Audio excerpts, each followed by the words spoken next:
Her, she's used that since, and she's always been there for me and my sister, strong woman. And although when I was doing a paper for my political management class, I asked her how I got interested in politics, and she told me that she's been wondering that for years. So it may not be in this arena, but she's taught me what it's like to be a strong woman. Also, real quick, it's a stream on. I'm in charge of the Women's Leadership Committee, and it's actually, Jamie. But we have this problem, and I can't be too mad because I wasn't there either. But we took a picture, apparently, and there was like 4 women in it, and not just 4 dudes. So if you like equal representation, which I'm sure you do, you all look like lovely people. Start bringing some women here. It'd be awesome. Also, if you do that, come talk to me.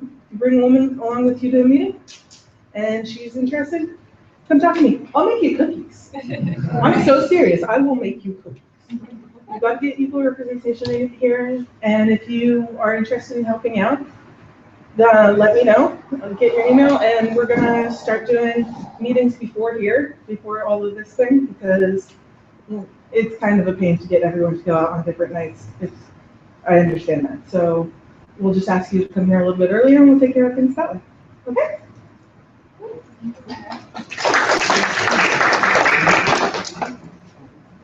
Hi everyone, my name is Dave Tucker.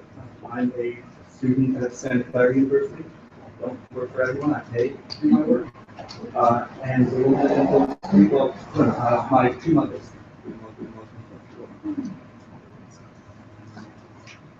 Hi everyone, I'm Sri. My daytime job is I work for the Continuing Union School District, and a woman that inspires me, there are many, but right now the most current one is my professor at my Saturday class. Her name is Lisa Andrew. Hi everyone, my name is Daniel Newell. I'm the program manager of Workforce and Economic Development at the Career Center for San Jose State University. I'm also the Commissioner of Library and Early Education. And besides my role, I would say Dolores Cuerta. Hi everyone, I'm Victoria Ramirez. I am Communications Associate at Services Immigrant Rights and Education Network and former secretary here at this club. The woman who influences me the most, like most people here, is my mom, who at 48 years old last year got braces for the first time. And I thought it was just the fact that, I mean, she's always been really strong and been an amazing role model for my sisters and I. But just to be able to put aside insecurities and things that that you deal with as a kid usually, and doing it as an adult was really empowering for me and my sister. So it was really awesome. And she made the most amazing pumpkin for Halloween with a big smile and braces on it last year. It was awesome. Hi everybody, I'm Jeremy Bruce. I work with Victoria at Siren. And Sarah, I brought my fiance with me tonight.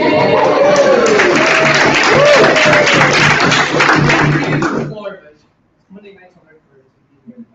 And I would say my mother and my soon-to-be mother-in-law both immigrant, beautiful immigrant women who came here and part of American community, raising children, going to school, and giving back to their community. Hi, I'm Milana Peralta. I work for the Diocese of San Jose as an organizer of the Guadalupe Parish, and I'm active with the social justice stuff here in San Jose, Santa Clara County. I'm glad to be here. My mom worked as a teacher in my homeland, Nicaragua, and she was a big union leader and activist. And my grandma, that at this point, she knows a little bit of Spanish. She's native Nahuatl. And my mom was the person that taught her how to read and write when she was only 12 years old. So both women are amazing, very strong, and have taught me amazing values. Thank you. My name is Amanda Montes, and I work for Destination Home. And my other best friends are sitting on the board of the League of Conservation Voters for Santa Clara County and Semper Byron's Fund. I'm a housing commissioner here in San Jose. My mom is definitely the woman who influenced me most in my life. Other than that, I always was really, my first report I did on anyone was Eleanor Roosevelt, and to this day I still, only mentioned her yet, so I'm school. But I still really look up to her, and she's fantastic. My name is Lucas Ramirez. I work for a sheet music company, and the woman who influences me the most is my grandmother. She is the reason I am and will forever be Catholic.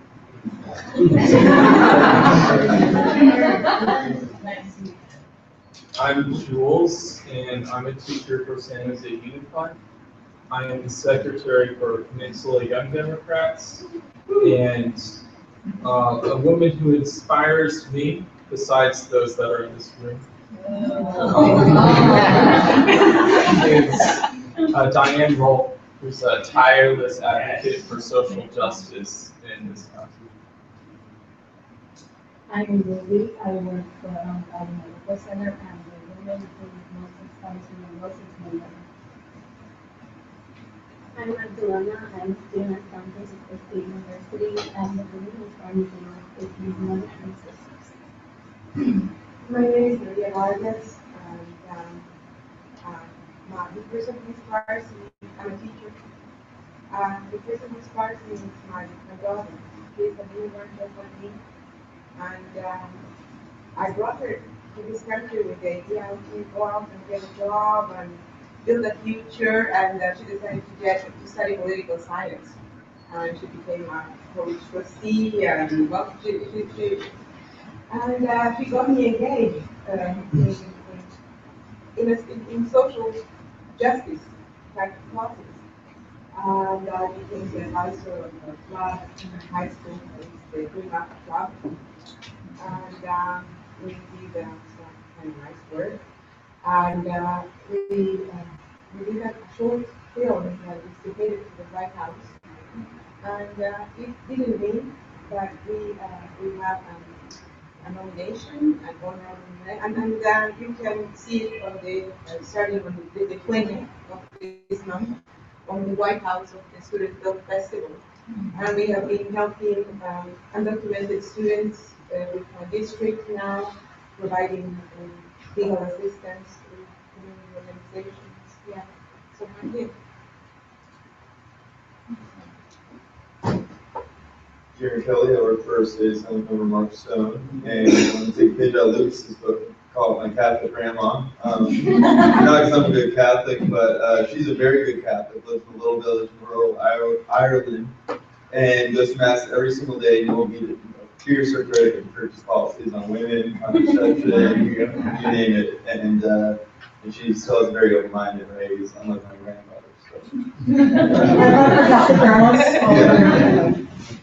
My name is Raul Alcantar. I recently moved to San Jose. I was practicing attorney in New York, but I'm awaiting admission to the bar here. And other than my wife, my mother, and my sisters, of course, a woman who has influenced me, I think, is Elizabeth Warren. I had the opportunity to sit in on a couple of her classes, and first of all, she's very demanding, and secondly, her fight for the working class, I think, is her advocacy for the working class, I think, is very needed. My name is Richard, and I'm a social worker, and also, besides the women in my family, who inspire me. I think Beyonce inspires me a lot. I think she's a fantastic balance between a substance and feminism and her sexiness. I'm Steve Gomez. I work at Comcast, and what inspires me is Hi, sorry, this is my wife. My name is Eric, long-time member since high school. I work at a startup in Santa Clara called Play. We currently make services out for kids. And who inspires me is my mother. I love her a lot. She's been through a lot growing up. So another example is my dad always never worked 270, and so he wasn't working. My aunts and uncle that dad would ration out foods and rice. It's a big part of my backyard because my dad wasn't working and my mom would take care of my brother and I, so that was our food from winter. And so my mom held up and took care of us. And also, there's a mother's group at Washington Elementary School, my home school, that meet every morning and when they wake up and some street and try to run in the neighborhood. They walk the kids to school. Every morning they wake us at another group. They wake us at 6 a.m. every morning. So it's the every morning. So it's solid.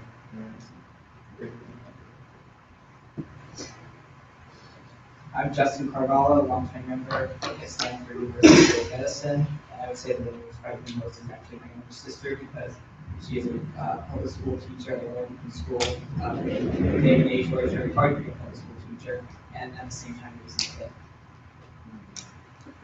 I'm Matt. I used to work here at UTW. I now work at South Bay Labor Council. We'll miss Cindy, of course, trying to get Tim Orozco elected to the city council. I got to go with my mom as well. She is a longtime school board member, longtime education activist. You know, she's really one that, you know, got me involved in politics, got me involved in nonprofit, and I would be glad to know better. Hi, I'm Elaine Daniel, sorry. I'm your membership director of this club. I work at the Tech Museum Innovation right across the street. The woman that inspires me the most, I mean, I come from a family of very vocal women. But I guess it's always been like the most important person in my life is my baby sister. And what's amazing about her is that when she was born, it was like all the love goes to her kind of thing. This is amazing. We love her. But like with that, she's managed to grow so much. And every single time you see her, it's like, oh, by the way, I'm now a mom with a cover girl. Or by the way, oh, I'm in this movie now. And you're like, where did you get that? She's pretty awesome. My name is Grace Malvon, Director of Health Policy and Development for Virgin Hospitals. The woman who inspires me day in and day out is my former law supervisor, Rachel. She's a former supervisor. Essentially, I kind of the first African American woman representing this politics, which she took off as city council at East Palo Alto in the capital. And she did a lot to build bridges and build solutions across the community at that kind of poverty and inflation. And since then, she retired.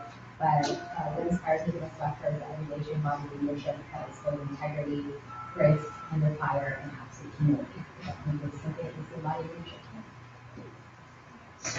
Hi, I'm Alfred, or person just coming in. I'm a SVYD. Two, my previous female influence to actually in this room. One is Mr. Chavez, who I've known longer than she fully supports my fangirling, Betty Yoon, who I wish I was a Yoon sister. We dress alike. Literally, we did not see each other all day at work until right now, when we're like literally just like lunch. It's like unplanned and so trying to be the poor sister in our family. Hi, I'm Betty. I work for Supervisors and Channels. And the woman that inspires me the most is my mother. Like many people here, the first idea and ideal of how a woman has such a young girl is it's displayed by the actions of the mother. So like Evan said, so there are sisters, and not all girls, and I think we all have a certain level of tenacity. And we have the right pleasure being all three of us, so my repeats are the pleasure or not. But we're all just one third of what my mother is. So Hi, my name is Alex Shore. I work for Santa Clara County Supervisor Ken Yeager. I think a couple women who inspire me are a couple I used to work with when I was a field organizer with the nonprofit organization GLAD. It's a couple named Carrie and Kim who live in Mobile, Alabama, and are fighting for and pretty much on the cusp of achieving marriage equality in Alabama, and fighting the Supreme Court and Roy Moore, if you know who that is, to be able to achieve marriage equality and have joint custody of their young child. So they continue to inspire me. So my name is Cindy Chavez, and I would say both my mother and my grandmother, for all the reasons that people talked about their Catholic families. But to bring it closer to home, one woman that I've really grown to admire the years that I've been here is a woman named Lindsay Sigurdsson. And the reason for that is that she was one of the early leaders in the gay and lesbian movement here before it was fashionable, before anybody would come out. And what I most admire about her is she really has taken, you know, the arrows for so many that have come after her and done it without being bitter. I think that's very powerful. And she saw a lot of change in her lifetime because of her own.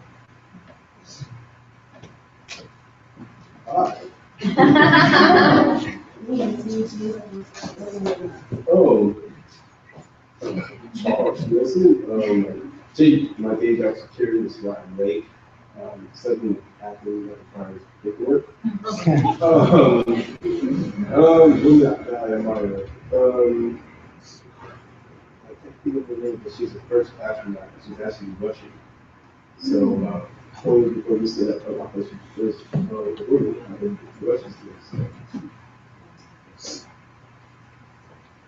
Okay, my name is Jeffrey Cardenas. I'm the clinical director. I also work for Supervisor Cindy Chavez. By far, the biggest influences in my life have been my mother and my sisters. And one of them in particular, my second oldest sister, Arlene, is just this fierce, independent woman, and moved out to Bakersfield with her husband to start a family, you know, and Bakersfield of all places. So I have to give her lots of credit for that. So those are the my name is Alex Wara. I'm the president of SVYD, and I also work for State Senator Jim Bell. Two women that influenced me. My mom, she's the huge liberal Democrat in the family. We married a very conservative Republican who live in Fresno. So, and here locally for the party would be Judy Pipkin. She runs the headquarters here locally, and she actually introduced me to the party and introduced me to Steve Grimminger and Jim Bell at the same time. So I think I owe her a lot. So someone kind of took mine, and I can actually say this because I no longer work for Supervisor Chavez, but nowadays someone who I actually respect and admire is Supervisor Chavez. I've never met someone who actually works as hard as her, managing her agenda. Some days were crazy, and just when I thought I was going to get out, she was out in the field till 11 p.m. and her day had started since 6, 7 a.m. Actually, and then someone who's a group of women who are dead are known as Las Adelitas. They actually were one of the few females who actually stood up against the Diaz regime, and actually them being females said, hey, we're females, we can pull the gun and shoot, and we want to protect our nation. And being a Mexican country, very machista, that wasn't allowed, and they went against all societal and religion, and they were very influential. Perfect. Thank you everyone for sharing, and everyone welcome. So we're just going to go ahead and jump into our panel discussion with Supervisor Cindy Chavez and some young Democrats. Hopefully we have time for questions. We can really have a larger conversation about getting women involved in the Democratic Party. So everyone come on up. Great. And then we're going to have a Jeff do a short intro.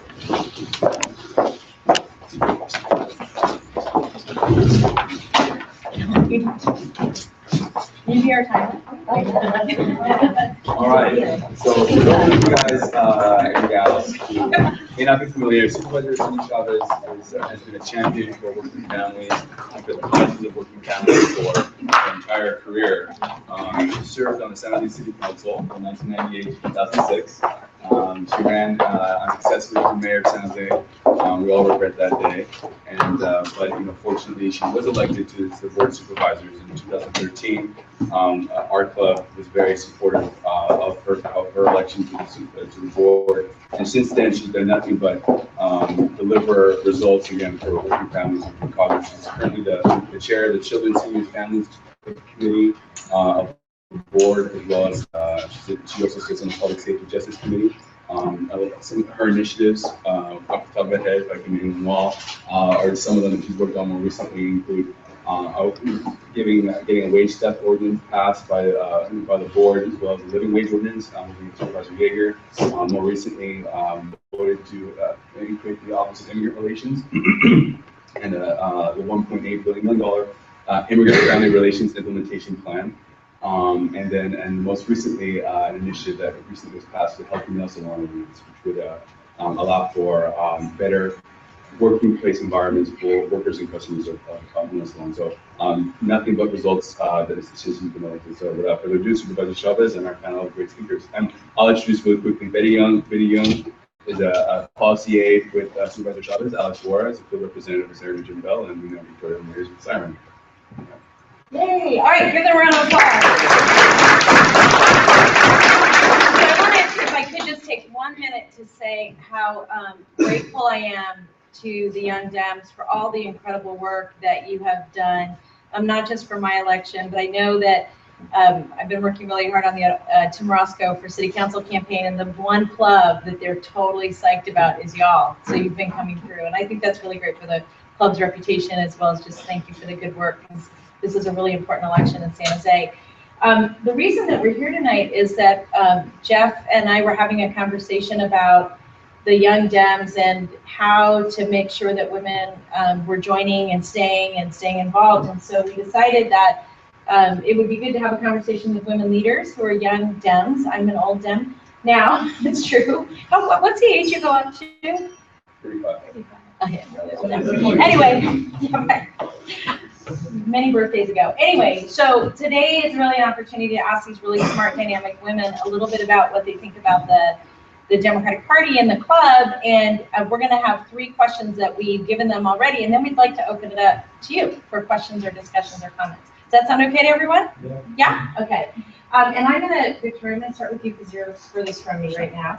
And so here's our first question. How does being a Democrat support equality for women?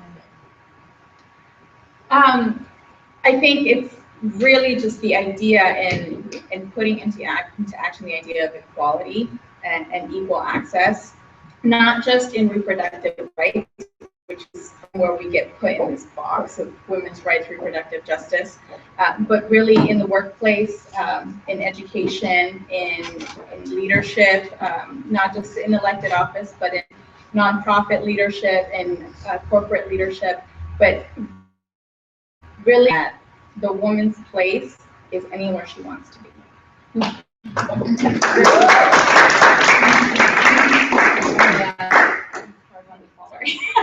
Sorry, got a little inspirational there. I agree with democratic values, and that's kind of why I became a Democrat. Just going off of Victoria, equal pay for equal work. It's something we say a lot, but how are we following through with that? I mean, I work in an office. I'm lucky where I work. I work for a male boss, where 11 of our employees, only 3 of them are male. So we have a very strong feminine office. And I think with that, it's just having people that are willing to just go out there and do the work of the democratic values.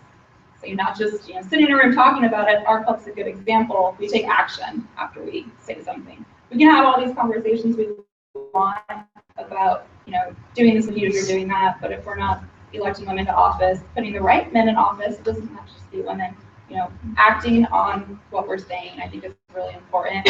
And that's how I became a Democrat, because I was out in the field working. When I was younger, I was protesting because the Madera teachers where I grew up didn't have a contract. So I was like 12 years old, like holding a protest sign. At the time, I didn't know what it meant, but looking back now, it's like, okay, yeah, I'm bargaining rights. This is not house stirs. The democratic value is something that I've just been taught my whole life, and it's something that, going off the actions within the party. So I was raised in a Republican family. My parents, like good Vietnamese refugees, are registered Republicans. They're right there. So it was interesting. I felt like I had a choice, right? Like growing up, my parents, politics was not something we talked about in our family. It was just something that was on TV, and that my dad would have me translate the news for him. And as I'm translating the news, I'm picking up stuff, right? It's like, oh, that's what's going on. And it's I want to just kind of hop over to like the idea of intersectionality. I feel the Democratic Party and the movement reflects that there's so many different sides of being a woman, that to speak of women's issues has to be related. You have to speak of labor issues. You have to speak of health issues. You have to speak of economic issues. And the stance, the perspectives the Democratic Party has on that is in line with supporting women. And it also acknowledges such a thing as a plight of women, right? That there is an issue here, you know? And I remember reading sometime in college that the feminists received that book, right? And the author called it the problem that could not be named. Well, the Democratic Party and movement has named it. They named it, and they've named it not just in the sense of being a woman, but also in all the issues across the board that goes along with being marginalized. So when you think about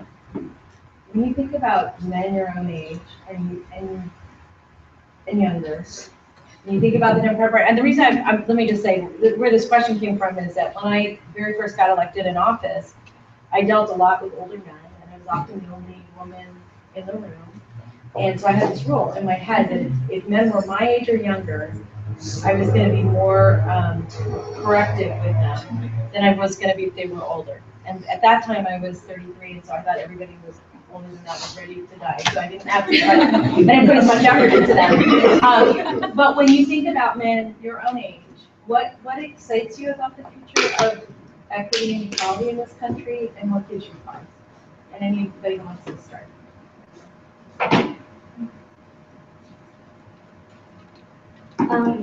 What excites me? Well, I just an example of that is just this positive outlook towards the future is just how many men were able to, just like that reference, a woman that has influenced them, you know, their mother, their teacher, their professor, and then the reasoning that followed was so much more than, oh, she raised me, she took care of me. It was, she showed me strength. She showed me what it was like to speak up. She showed me democratic process. She taught me through her example of leadership. So I think as a whole, I mean, hearing that was very positive. That the outlook for the women's movement is that for me it would coincide a lot with the LGBTQ movement, right? That was a movement that really requires male, female, women, men, brother, sister partnership, and that's something that has really unified the idea of gender politics for us and kind of given it to us in a new packaging. Thank you, relevant, to our conversations today. And I'm just imagining like the children I'll have that my friends have right now, growing up in an era where same-sex marriage is totally celebrated. Well, I mean, not everywhere yet, right? But it's celebrated. It's on that track, right? That it's more. We see more same-sex couples on TV and the media and mainstream as being part of the norm. So I tie that in with the women's movement as well, and this road that we're heading towards in terms of freeing ourselves from gender norms and having very thoughtful, provoking conversations on gender identity politics. Yeah, in this room and a lot of men my own age that I work with, I found that I can always call on them, bounce things off of them, and it's really refreshing to, just have them as like a colleague and a peer. As the supervisor was saying, where my problem lies is in the middle-aged men, because I wrote this down because I was like, you're a theorist. I was answering this question. Yeah, I mean, I've been referred to, just in my own line of work, I'm a field representative, so I do outreach and policy work. I've been referred to as secretary. Someone called me my boss's daughter, like when I was staffing him.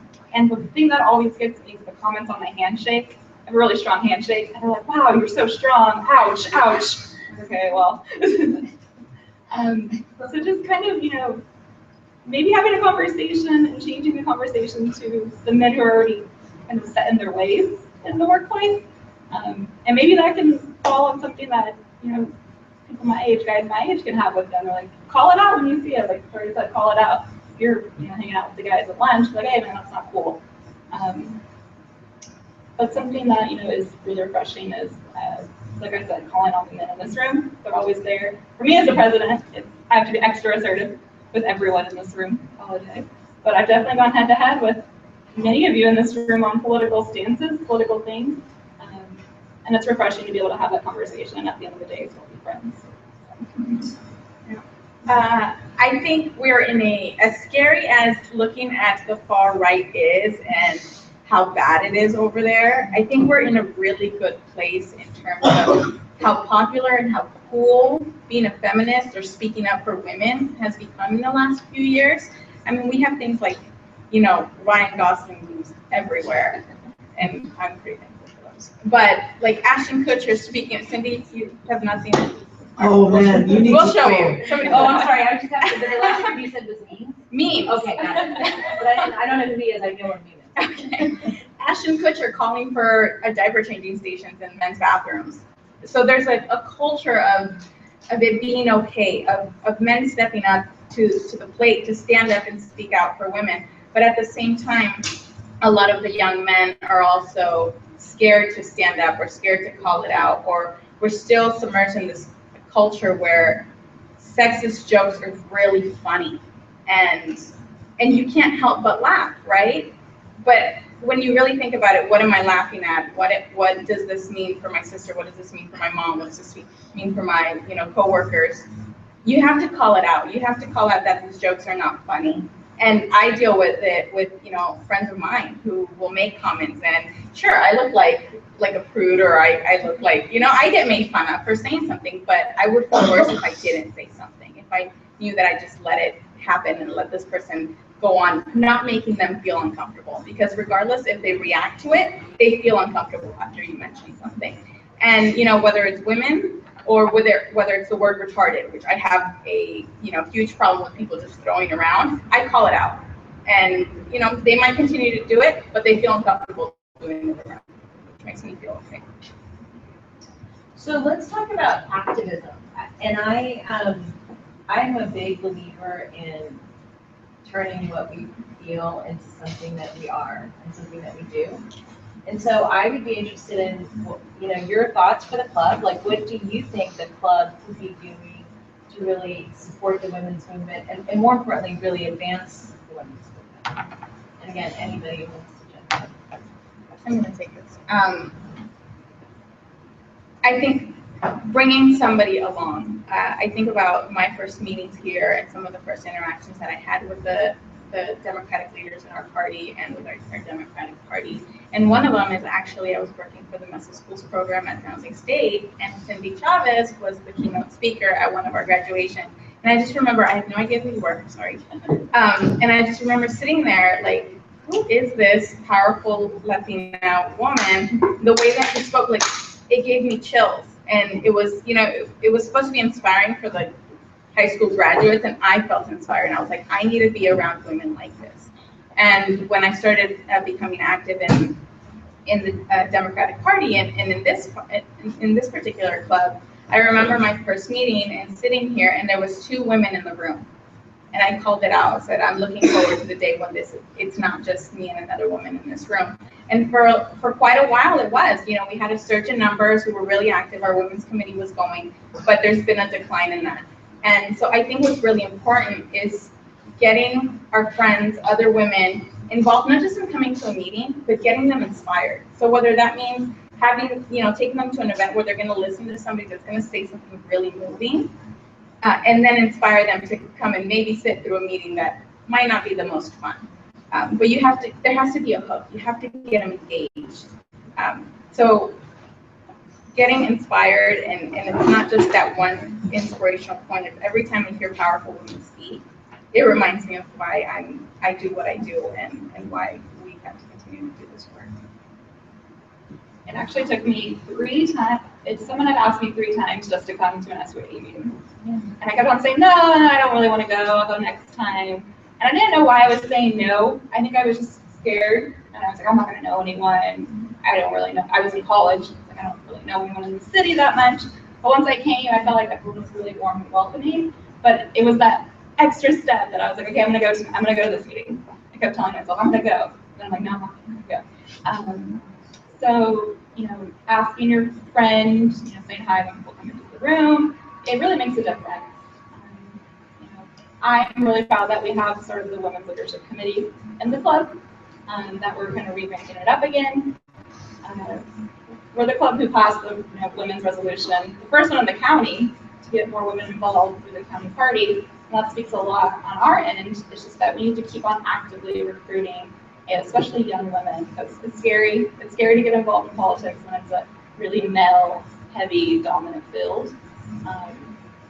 But I know that's something that, as a board, as as different members in the club, have brought up to me. So it's my next goal as the president, and I'll be reaching out to all the members for help with that. So I'm going to preface this with a story about my dad, the first feminist I ever met. And I remember the day he became a feminist too. So I was 10 years old, and my mom had just given birth to my youngest sister. And my dad realized he was never going to have a son, which by Vietnamese cultural standards, oh my God, right? So I remember him going into a funk for about a week or two. And then he sat me down, right? Because he was just walking around the house, mom, like, never gonna have a son, never gonna have a son. I have no legacy, right? So then after this moping around, he sits me down and he's like, I need to talk to you. Let me talk to you. And he looks me square in the eye at 10-year-old me. And he says, you are my legacy. You and your sisters. The world is not kind to women. The world will not help you because you are a woman.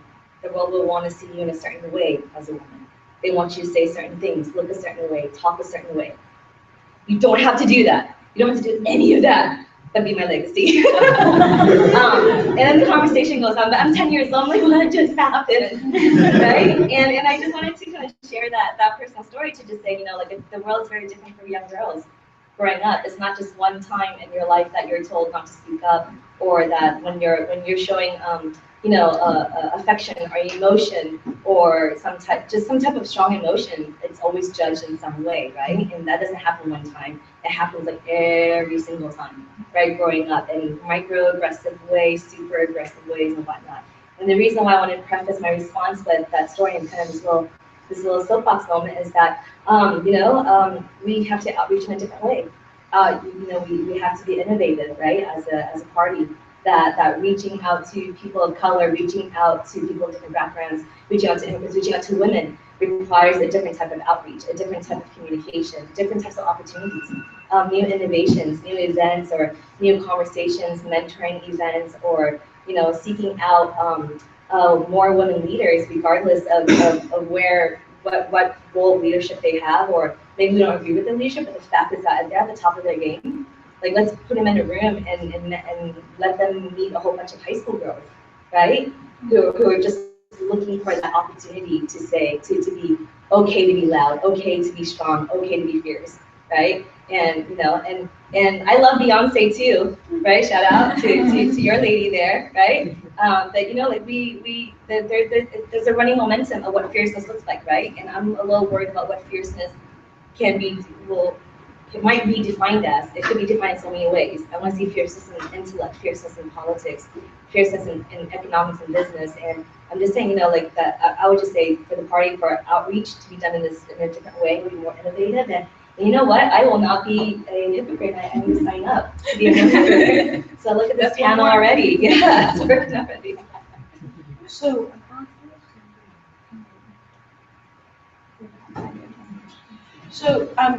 couple of questions. I'm not going to ask for comments because men are good at giving comments. I want to see if there are questions. Lucas? I have a question about the Democratic Party and women who run for office.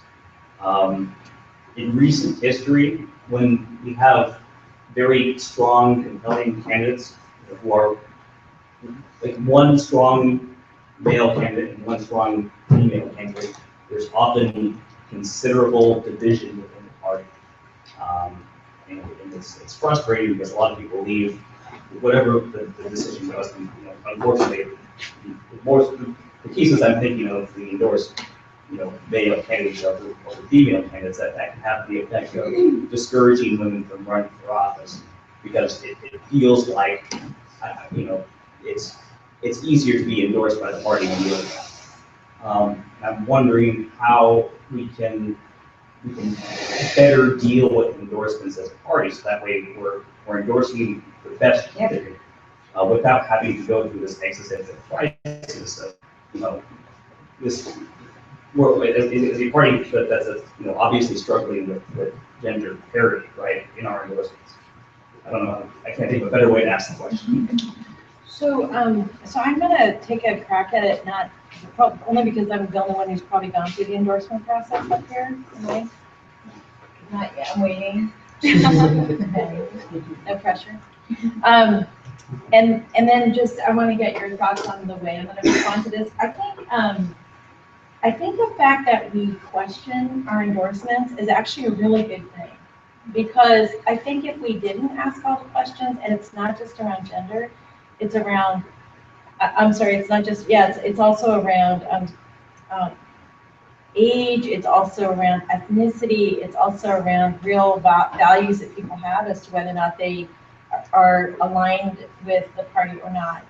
And so in some ways, and then there's the whole viability question, which is just a fact, right? That we have to help women and people of color in a more assertive and aggressive way to be viable when they're running for office, depending on what part of the county that they're running in. And I say that because I think that angst is actually very important for us to be able to have as intellectually honest conversations as we can about under what terms and conditions do we endorse particular candidates. And the reason I think it's important is that we also can't be a party where we say, okay, you're gay, so you get this seat, and you have ovaries, so you get this seat, and you're brown, and you speak Spanish, because that doesn't do what the most important thing is that our job is to do, and that is using the public realm in a way that improves the quality of life for the most people that we can help, right? And then we have a safe environment for people to live in. Like if you think about those two things as our major outcomes, then I think what it would help is to have people who get engaged with the party early enough to actually earn the endorsement. Because the fact of the matter is we have this conflict in a meaningful way, actually rarely, I would argue. Because I think we have people who come in and try to use the party, just like, I met with someone who said, the labor should be for me because I hire people and don't pay them well. I mean, honestly, that's really the conversation I have with somebody. And really, the fact of the matter is this person thought they had earned labor endorsement because they were an employer, not even a particularly good one. So that has to do with how people think about the work. But I think angst is good. And I think being able to force ourselves to have these conversations brings meaning to what it means to be a Democrat and what it means to govern well. Because the other thing is, we sometimes like people, male or female, who just don't do that good a job. They don't, and we got to figure that out. Like we got to go and find. So I'm hoping some of you think about it, because people should want to work hard. They should, thoughts, Cindy? I think having sat on a lot of endorsement panels for the local party, it's not the first question that's asked. I'll be honest. We need to endorse each other. It's a man or woman, but it does get stuck in there every so often, and it's kind of like, oh, okay, like let's reel it back a little bit. Let's get to if they're a viable candidate. Let's get if they're going to need issues and stuff. So that's still something that's creeping into the endorsement process, but it's not the overall factor of the last vote when it comes down to it.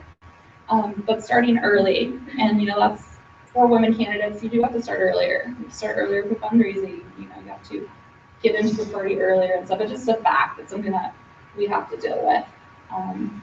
So instead of just bringing someone into the spotlight automatically, like build a pipeline. It's something that we can always be better at. So that's my thought on it. Just seeing it from that end of it. I mean, I couldn't agree more with both of these two comments. And I think it really does a disservice to candidates when they start running or they start debating on the fact that they are a woman or the fact that they're Latino. I don't know how many times I've come across the fact that I should support candidates because they're Latino and I need to support the Latino community. If you're not the best candidate, I'm sorry, but it's just not going to happen. And I think it's the same for women. It's the same for LGBT. And this pipeline is getting started early and really making sure that we have the best candidates, no matter what sex, what race, where they're coming from, is really the most important piece. I have a crush on Elizabeth Warren. And you know why? I'm going to tell you why. Because she is so prepared. When she gets in front of, like, she's going to make a comment, she's going to take someone, she's just going to, I love it. And I want more of those, by the way, men or women, right? I want us to be the smarty pants party. I do. Other questions or no comments? If y'all could snap your fingers and make just one major policy change or societal example of prejudice against women, what would that be? I'm gonna go with locally something that I actually just resigned my position with the commission on the status of women with the county because I went back to school. But something that we were looking at is looking at the gender breakdown of staff and employees at government level at the county and seeing where that is and how that breaks down. Because sure, you can have equity in numbers, but where exactly they are being, at what levels they're being employed makes a big difference and says a lot about the type of employer that we are. So I would look at something in that area of getting gender equity. I would say going back to equal pay for equal work, I shouldn't have to go in and be terrified to ask for a raise when I know that my male colleague just did it. I shouldn't, the work I do should speak for what I do. It shouldn't be I'm competing just because I'm sitting next to a male. Yeah, if I could snap my finger and make a policy change right now would be equal pay, closing that pay gap between men and female. I would also make women's studies like required history high school curriculum, like ethnic studies and women's studies. We make that as second nature as taking a history class or a science class. Those are awesome. All right, we'll take one more question. Yeah. Thing that stops them from running for office. Well, I've never ran for office. I don't know. Yes, I'm sorry, Cindy's never. She will. But I have ran for student council. At my community college and at my college that I transferred to, and I can tell you that the biggest fear that I had, so I'm just gonna open up because we're all friends now, right? Yes. Oh, hey, recorded. I'll do it anyways. Like the biggest fear I had, putting myself out there, was from people who look like me. They're going to support me and accept me, right? Like my fellow API brothers and sisters. So not just my identity as a woman, but my identity as an API woman, Southeast Asian Vietnamese woman, right? Like, was my community going to support me and not just tolerate or accept me, but celebrate me, right? That I am one of your own. You raised me. I am the product of your love and this community, this history, and this is what I would like to do with it. I would like to be vice president of diversity events, right? And so that was my biggest fear. I don't know what holds other women back, but it was just very personal for me. And I think I've spoken to, I've had the honor of speaking to male candidates and, their first hesitancies for running for office were not, I'm not saying for all of them, but, what they shared with me was not so on the personal. Maybe they were speaking, maybe they were in campaign mode, maybe we were just tight like that, right? That I could just open up myself right now to say that it was very deeply personal. It was, my community, would you be okay with me? Well, not just okay, would you? Yeah, high five me. Yeah. I guess my number one for office, other than all that. Yeah. I don't know if I'm qualified enough, and I'll be really honest, because you hear, like, you go in a room and you're like, okay, this person knows a lot about policy. Like, do I know that much? You start questioning yourself, and that really gets to you. And everything, you're like, am I qualified to do this? And you're like, no, you are. You're like, oh no. Like, it's just the conversations you have with yourself.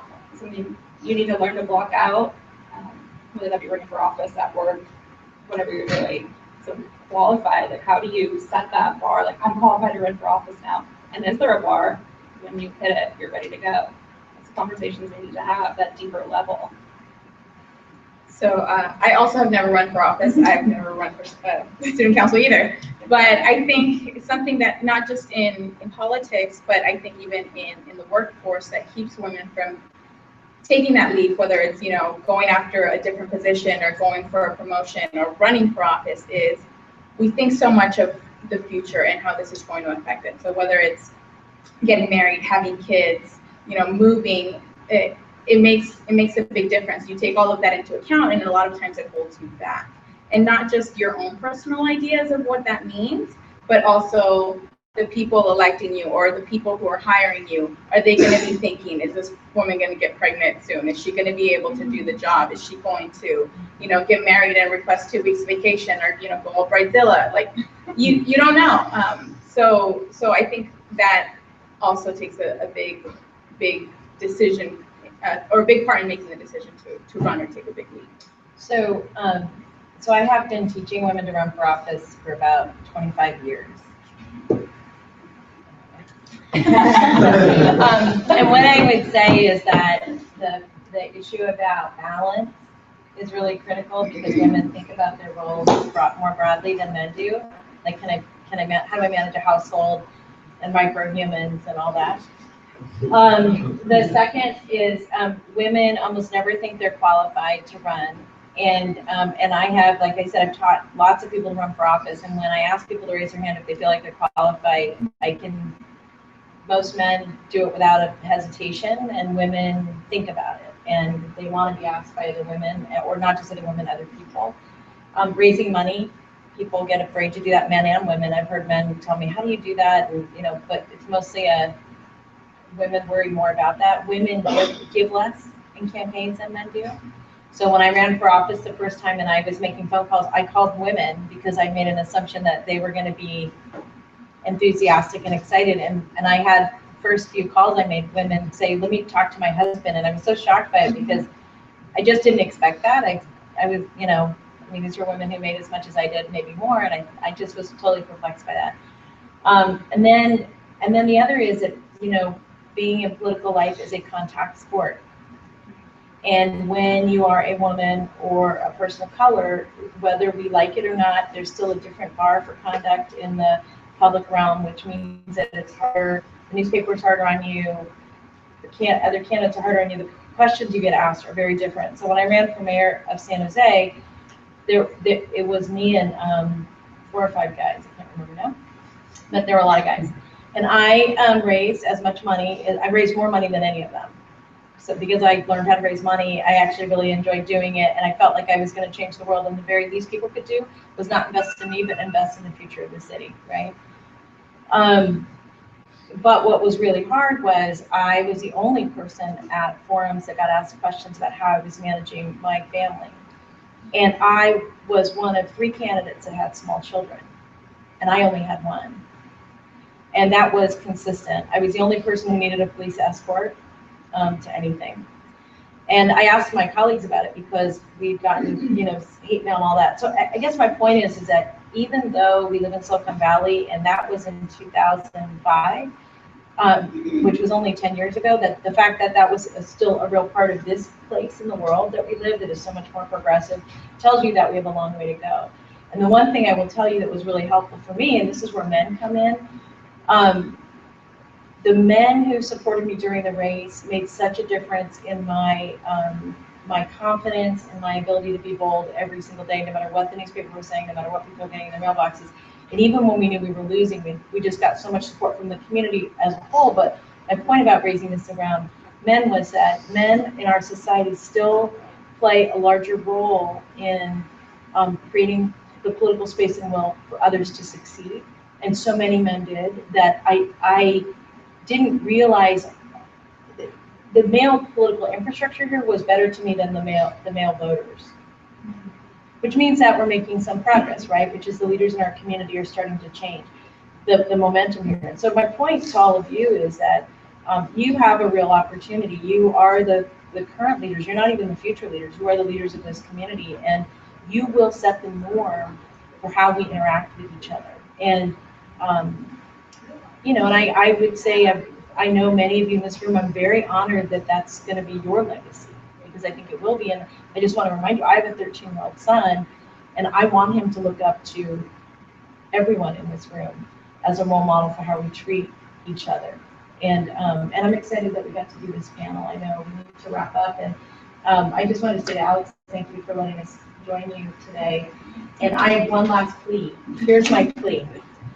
I think it would be so awesome if the Young Dems did something like demand that the county, the city of San Jose, and every other institution here take on equal pay over the next couple of years. And it would be just an incredible leadership thing to do, because remember that minimum wage started in this community with some very rowdy college students. And living wage is an extension of that, but equal pay is the, you know, Yeah, coup de grace. Thank you.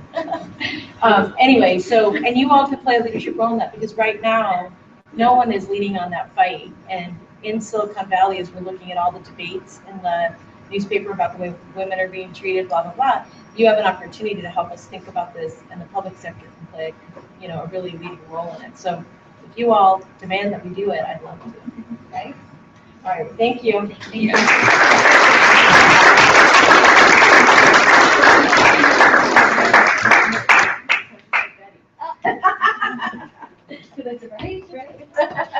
Somebody find Cindy and Brian Gotham. What's that? What was that? I know who Ashton Pitcher is, that other kid, but.